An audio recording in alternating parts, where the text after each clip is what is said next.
বিসমিল্লাহির রহমানির রহিম। আসসালামু আলাইকুম ভিউয়ার্স, কেমন আছেন সবাই? আশা করি সবাই অনেক ভালো আছেন। আপনাদের দোয়ায় এবং আল্লাহর অশেষ রহমতে আমি অনেক ভালো আছি। তো ভিউয়ার্স, একটি ভাই কমেন্ট করেছে যে ভাই সার ব্যবস্থাপনা নিয়ে ভিডিও চাই। তো আমি জানি না ভাইটির বাগান কত বছর বয়সের, যদি জানতে পারতাম তাহলে আরও বেশি ভালো হতো। তো সার ব্যবস্থাপনা নিয়ে যেহেতু ভিডিও চেয়েছে, এটা আরও আমার মনে হয় আরও অনেক মানুষের প্রয়োজন হতে পারে।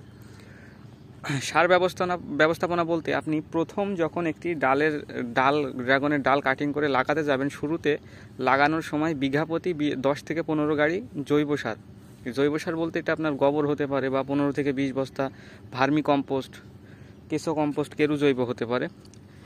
এর সাথে আপনার বিঘা প্রতি 5 কেজি থিয়েবিট, 5 কেজি দস্তা, 2 কেজি বোরন, 1 কেজি ছত্রাকনাশক ম্যানকোজেব গ্রুপের, বিঘা প্রতি 40 কেজি ফসফেট।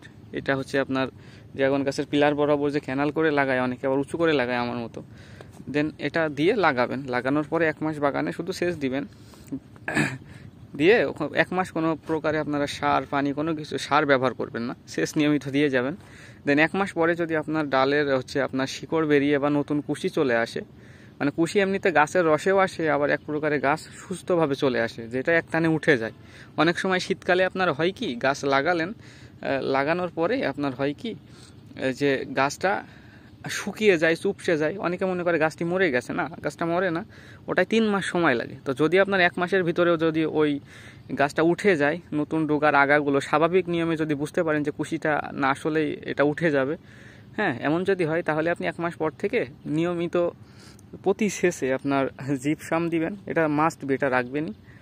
এবং ফসফেট বিঘা প্রতি আপনার 30 থেকে 40 কেজি ব্যবহার করবেন।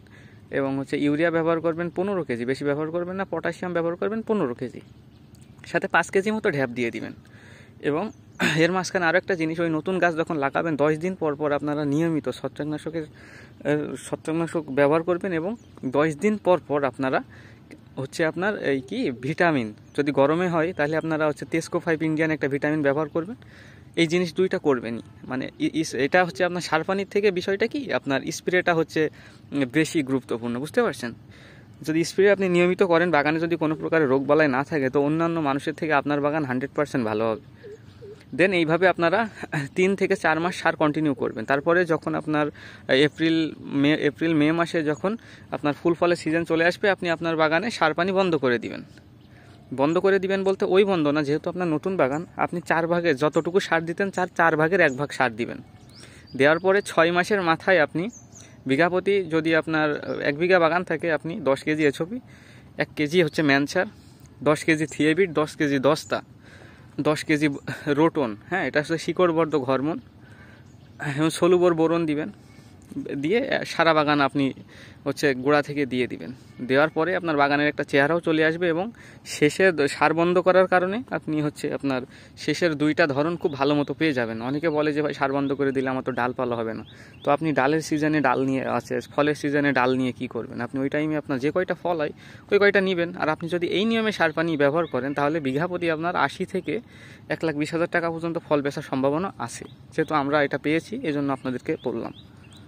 আর এর বাইরে যদি কারোর কোনো সার ব্যবস্থাপনা নিয়ে প্রশ্ন থেকে অবশ্যই করবেন, কারণ আমি যেটা বললাম এটা নিয়ম অনুযায়ী। তো বাগানে যদি আপনার কোনো সমস্যা চলে আসে বা সারের দেখা যাচ্ছে প্রচুর পরিমাণে ঘাটতি, সেক্ষেত্রে তো আর বিঘা প্রতি 40 কেজি ফসফেটে হবে না। তো এর বাইরে যদি কারোর কোনো সমস্যা হয়ে থাকে, অবশ্যই আমাকে বলবেন, আমি সেই বিষয় নিয়ে ভিডিও বানিয়ে দেবো ইনশাআল্লাহ।